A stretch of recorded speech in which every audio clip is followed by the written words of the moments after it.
Bismillah ar-Rahman ar-Rahim. Merci Madame la Présidente. Mesdames et Messieurs, c'est pour moi un réel plaisir de participer à ce débat organisé par l'association APD, Association du progrès des dirigeants, qui regroupe,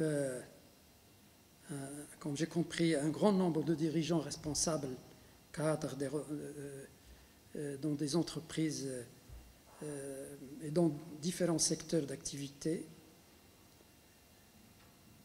Je participe en ayant toute ma confiance en les énergies positives que les dirigeants représentent,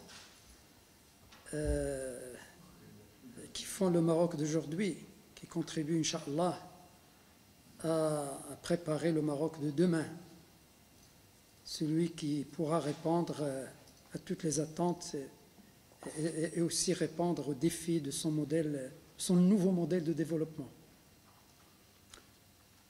Je suis venu partager avec vous quelques idées, mais surtout vous écouter, échanger avec vous, tout en étant conscient que l'enrichissement mutuel est non seulement un objectif, mais aussi un devoir et une approche à laquelle j'adhère personnellement et qui permet aussi d'améliorer par les propositions des uns et des autres, des acteurs clés, améliorer les politiques publiques qui in fine, bénéficient aux cadres eux-mêmes. Je ne suis pas venu seulement parler du bilan du gouvernement, malgré que le bilan du gouvernement est important à signaler. Pourquoi? Parce que dans notre programme, on s'inscrit dans une logique de continuité. Il y a des chantiers qui ont été lancés, il y a des stratégies qui ont commencé, il y a des réformes aussi qui ont commencé. Donc, on s'inscrit dans la logique de continuité de ces réformes. Je vais citer quelques-unes, les plus importantes bien sûr. Donc, c'est pour ça que parler du bilan du gouvernement est très, très important. D'ailleurs, il a été largement diffusé. Mais le plus important est que ce bilan du gouvernement a une force nouvelle liée à la méthodologie de travail. La méthodologie de travail que nous avons adoptée en tant que gouvernement dès les premiers jours. Cette méthodologie de travail se base sur l'idée de delivery unit, un PMO basé sur un plan exécutif. D'abord, une delivery unit, une commission ministérielle du suivi de l'exécution du programme gouvernemental, mécanisme que vous pratiquez continuellement dans vos entreprises privées, bien sûr, mais pas encore ancré dans le privé, mais pas encore ancré dans l'administration et dans le secteur public. Ce mécanisme nous a permis d'avoir un suivi méthodique, un suivi rigoureux, un suivi continu de l'exécution du programme gouvernemental et nous a permis d'avoir aujourd'hui un rapport détaillé des résultats de l'exécution de ce programme gouvernemental et aussi du bilan du gouvernement. Ainsi, je peux vous inviter d'ailleurs à consulter les sites. Il y a deux sites, barnamaj.cg.gov.ma et hasela.cg.gov.ma, où il y a toutes les informations nécessaires d'abord de l'exécution du programme gouvernemental détaillé et du bilan du gouvernement. Je crois qu'avec cette méthodologie qui est innovatrice, vous connaissez la delivery unit, cette méthodologie est née en Grande-Bretagne avec l'ancien Premier ministre britannique et qui a fait un succès. Et aujourd'hui, c'est un modèle international. D'ailleurs, nous, actuellement, on échange avec les pays africains, plusieurs pays africains pour qu'ils s'inspirent de cette expérience marocaine qui est inspirée des expériences d'autres pays développés. En effet, nous avons contribué avec une pierre importante à l'édifice par des réformes importantes et engageantes que j'évoquerai par la suite, mais aussi par le fait que nous pouvons annoncer aujourd'hui, avec sérénité, que nous avons tenu presque 70% des engagements totalement réalisés du gouvernement, et nous avons réalisé ou avancé de manière significative sur près de 70% de nos objectifs. Les résultats détaillés que nous avons publiés montrent que moins de 5% d'engagements ou d'objectifs qui sont non tenus, et nous expliquons avec transparence la situation qui a pu empêcher la réalisation de certains d'entre eux. Je ne peux aussi faire l'économie aujourd'hui du sujet de la pandémie. En effet, vous savez, le Royaume du Maroc, fort de la vision de Sa Majesté le roi Mohammed VI, que Dieu l'assiste, s'est attelé à protéger d'abord les citoyennes et les citoyens, puis gérer les conséquences socio-économiques de la Covid-19 à travers des chantiers d'envergure tels que le lancement de la généralisation de la couverture sociale, du plan de relance économique et enfin ce programme ambitieux de vaccination. Comme vous l'avez vu, nous avons enregistré le 27 juillet presque hier 7000 cas. Aujourd'hui, on avoisine 9000 cas, nouveaux cas. C'est le plus élevé depuis le début de la pandémie. Certes, nous testons plus, presque 40 000, un peu moins de tests par jour, mais le taux de positivité augmente aussi. Ce qui signe que nous faisons face assurément à une nouvelle vague de la pandémie.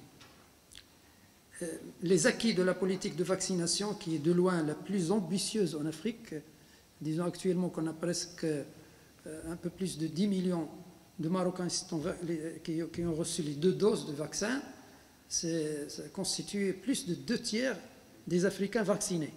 C'est un succès pour le royaume, vous connaissez. Donc les acquis nous permettent d'avoir malgré tout un taux de létalité relativement faible et proportionnellement beaucoup moins de cas graves et de décès que l'année dernière et beaucoup moins de cas graves et de décès par rapport à beaucoup d'autres pays qui ont un nombre similaire de nouveaux cas de Covid-19. Néanmoins, nous devons être vigilants tant que nous n'avons pas atteint l'immunité collective et non seulement l'immunité individuelle, parce que ici, dans la lutte contre le Covid-19, la pandémie, il faut tabler sur l'immunité collective. C'est pour ça que les gens, même s'ils ont reçu leurs 2 doses de vaccin, ils doivent respecter les différentes,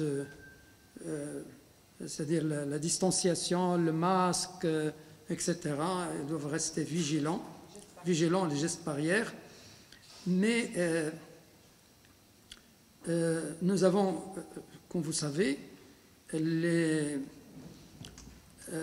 on a pris certaines mesures. Dernièrement, plusieurs mesures pour contrer cette pandémie, mais ce sont des mesures qui restent relativement compatibles avec la vie normale d'une large partie des secteurs économiques, mesures qui, malgré qu'elles sont un peu contraignantes, mais elles sont acceptables jusqu'à maintenant. Je reviens sur le bilan du gouvernement. Je vais l'adopter en 3 axes. D'abord l'axe social et l'axe économique, et puis l'axe de gouvernance. Concernant l'axe social, comme je disais toujours, le gouvernement actuel est un gouvernement d'obédience sociale. Nous avons d'abord donné une priorité réelle et forte aux 2 secteurs qui sont l'éducation et la santé. Nous avons augmenté le budget de près de 30% et multiplié les recrutements annuels par 3 pour les deux secteurs. Les résultats se font déjà sentir avec, par exemple, des taux de scolarisation qui atteignent respectivement le primaire, le collégial et secondaire 100 et 95 et 70%, et c'est du jamais vu. Du jamais vu. Il y a une nette amélioration, une baisse significative de l'abandon scolaire, une augmentation significative des effectifs pour le préscolaire. On était en 2017 à 50% à peu près d'enfants de l'âge de 4 à 5 ans préscolaire. On est actuellement à plus de 72%, c'est-à-dire seulement en 3 ans. On a augmenté le nombre d'enfants préscolaires de 50% minimum. Et la baisse de la mortalité infantile à 13,56 pour 1000. Et nous avons déjà atteint l'objectif 2030 des ODD, les objectifs de développement durable. Nous pouvons aussi citer, toujours dans le volet social, la concrétisation du programme de réduction des disparités sociales et territoriales, en milieu rural bien sûr, avec une enveloppe de 50 milliards de dirhams au début pour la période 2017-2023, dont nous avons engagé plus de 50% des crédits, qui a eu des impacts significatifs sur la population rurale, avec un taux d'accessibilité qui a atteint 85%, un taux d'électrification qui a atteint 97,7% et un taux d'accès à l'eau potable qui a atteint 80%.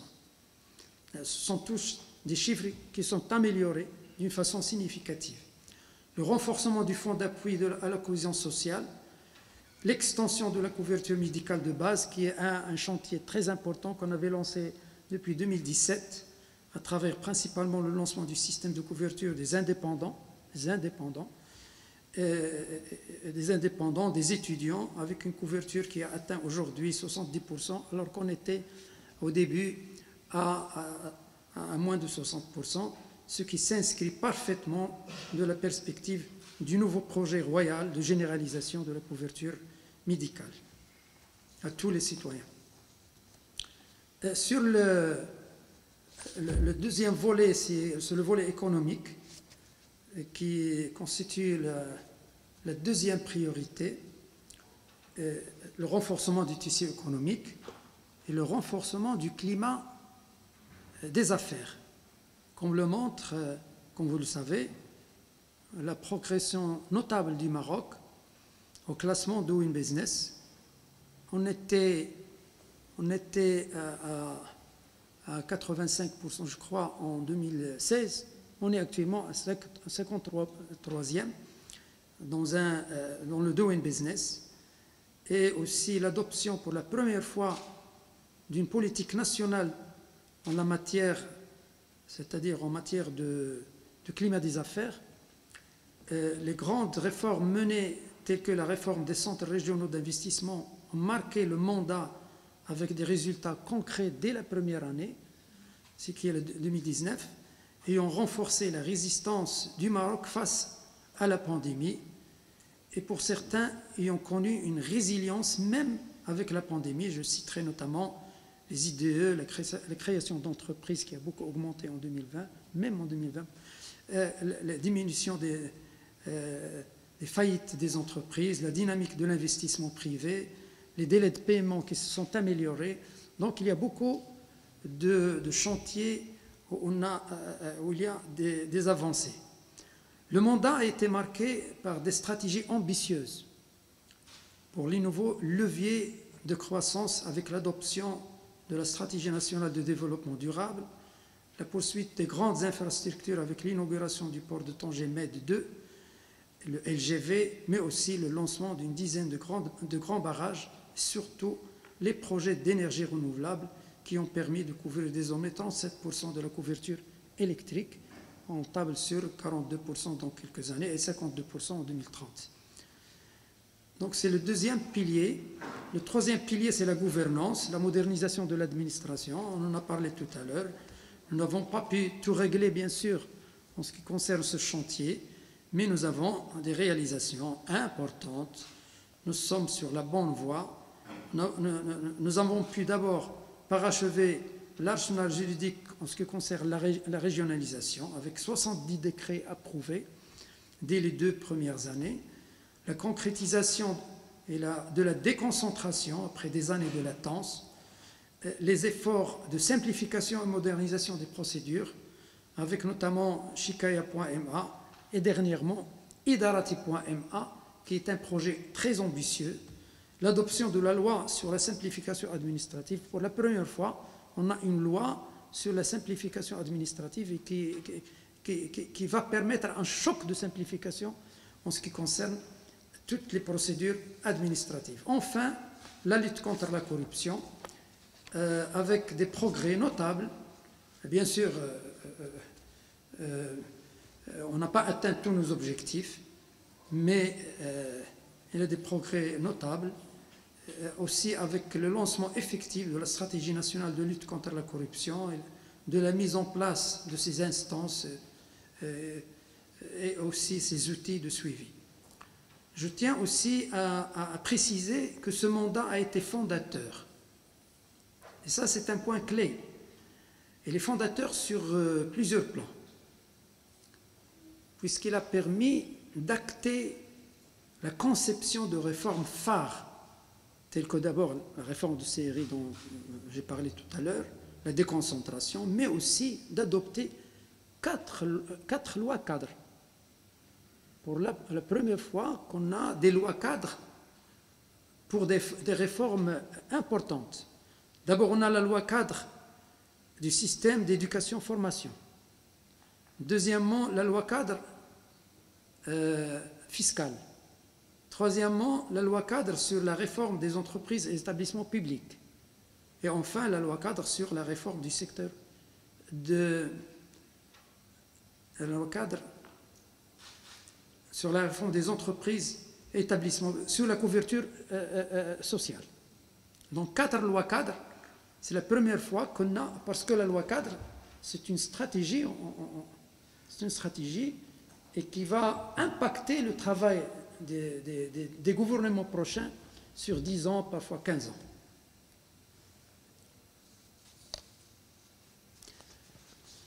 Maintenant, je vais revenir pour parler un peu du programme du PJD, puisque c'est la question principale, je crois. Voilà. Bon, pourquoi j'ai commencé en un peu détailler le bilan du gouvernement, pour dire qu'on va s'inscrire dans une logique de continuité. De continuer ces réformes fondatrices qu'on a inaugurées, qu'on a commencées, car le point central est la continuité de ces chantiers qui devront être accélérés. Les indicateurs et objectifs chiffrés que nous nous sommes fixés sont encore plus ambitieux, comme celui d'atteindre 95% d'enfants scolarisés au niveau du préscolaire. On est maintenant à 72% par exemple. Donc je tiens seulement ici à dire qu'on s'inscrit dans une logique de continuité de réformes qui ont déjà commencé. Aussi la mise en œuvre effective de la généralisation de la couverture sociale, selon le calendrier strict qui a été fixé par la loi cadre, et aussi par les orientations royales, avec l'objectif d'insérer 95% des Marocains dans le système de couverture médicale avant la fin de la prochaine législature. Notre programme sur le volet social, en particulier pour l'éducation et la santé, est encore plus ambitieux que l'ancien et aborde le fond du problème, notamment les ressources humaines en termes de qualité et de disponibilité, mais aussi les inégalités d'accès. Nous voulons œuvrer pour que l'État se donne les moyens de la politique éducative et les moyens de la politique de santé, avec des augmentations du budget annuel d'au moins 5 et 6% dans les deux secteurs. Annuel, 5% et 6%. La qualité pour l'éducation devrait être la priorité et le chantier du préscolaire, comme celui de référents pédagogiques, de l'autonomie des établissements, de la formation continue des enseignants, devront nous permettre d'améliorer les résultats des apprenants et de faire passer le taux de scolarisation au supérieur à 45% de la classe d'âge 18 à 22 ans. On est un temps après, maintenant actuellement, on est à presque 40%. On doit augmenter jusqu'à 40%, 45%, c'est la moyenne mondiale.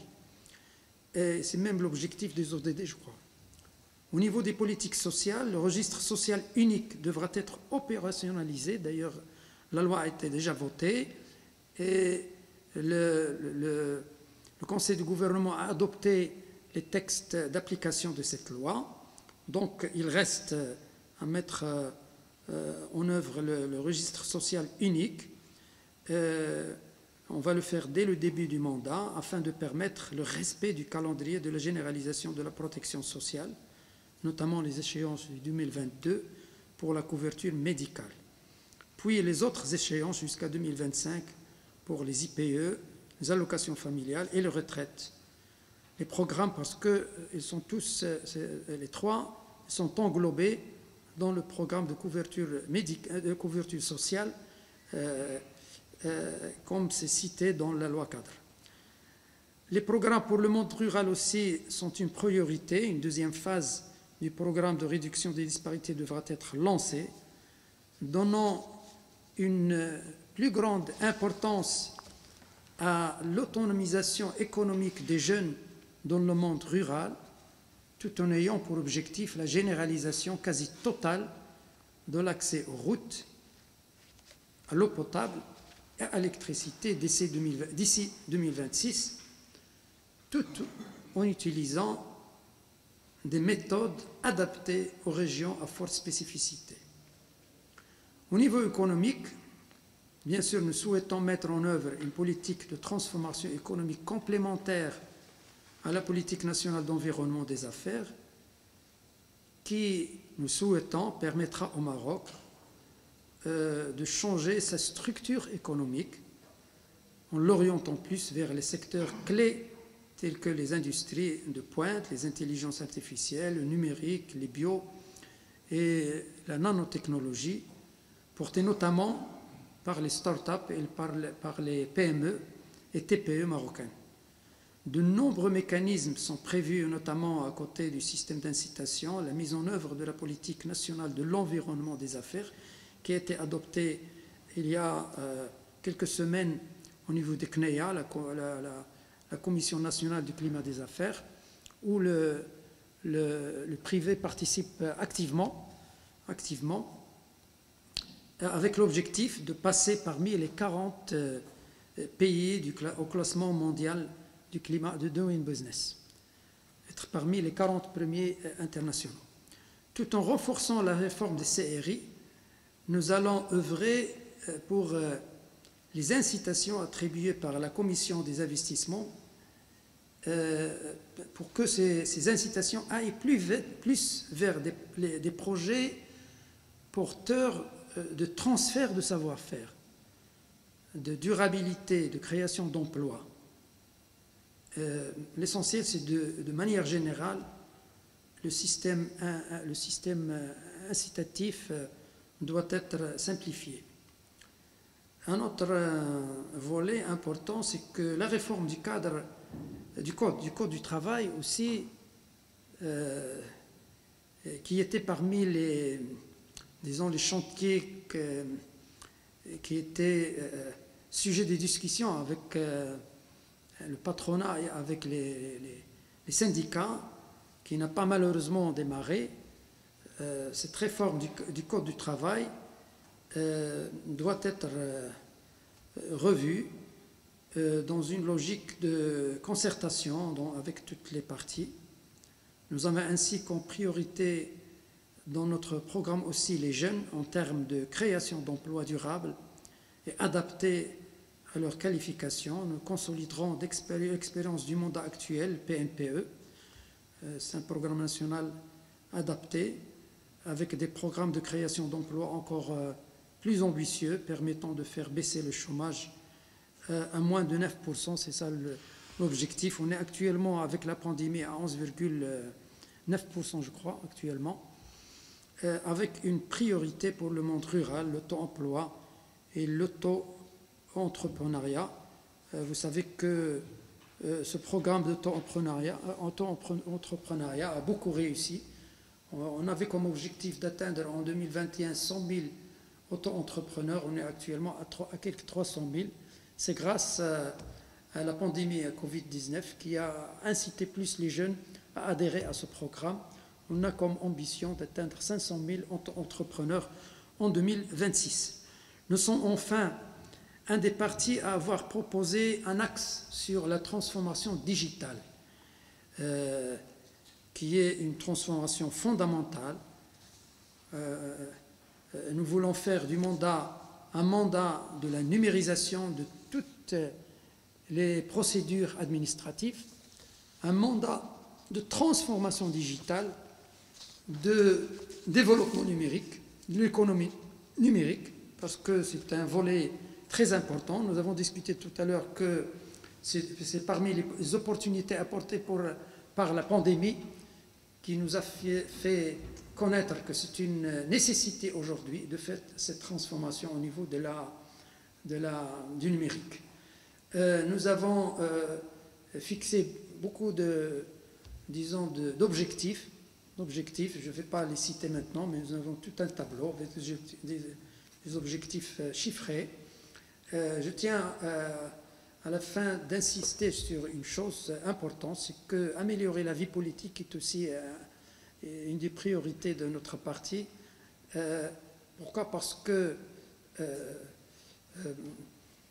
avoir plus de confiance dans les partis politiques, dans les institutions nationales, est une chose importante qui donne une dynamique sociétale pour s'inscrire plus, pour que la société s'inscrive plus dans les différentes réformes. Parce que les différentes réformes ne vont pas réussir si la société n'est pas engagée. Le maximum de jeunes, le maximum de femmes, le maximum de cadres, pour qu'ils soient engagés, ils doivent avoir un minimum dans ces institutions. C'est très important. C'est pour ça que j'incite les cadres à s'engager politiquement. Parce que nous cherchons à ce que les cadres soient au devant de la scène politique, aussi pour qu'ils participent au niveau des partis politiques, pour s'ils s'engagent au niveau des échéances électorales aussi, parce que cette confiance est un pilier important de la vie politique. Malheureusement, je comprends bien qu'il y a des réticences en ce qui concerne quelques, disons, des choses qui ne plaisent pas beaucoup. Cette transhumance, par exemple, qui existe, des gens qui changent les partis politiques à chaque élection, à chaque mandat électoral, des gens qui changent même entre deux élections leur parti politique au tort et à travers sans que ce soit dans une logique qu'on peut comprendre. C'est parmi les défis de notre vie politique. ou l'utilisation massive d'argent aussi, pour pousser des gens à voter pour un parti politique ou à un candidat X.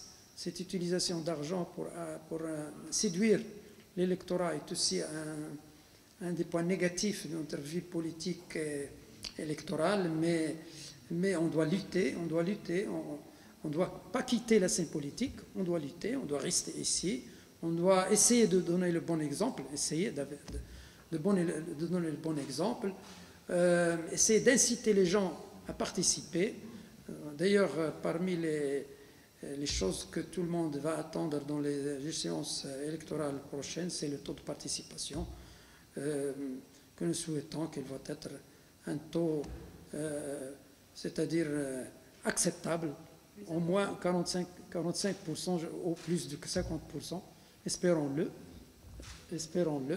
parce que le taux de participation signe la confiance des populations dans les partis politiques, dans la scène politique.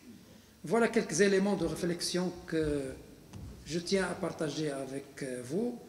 Je serai bien sûr ravi d'écouter les différentes remarques, suggestions, commentaires et aussi des questions. Et merci.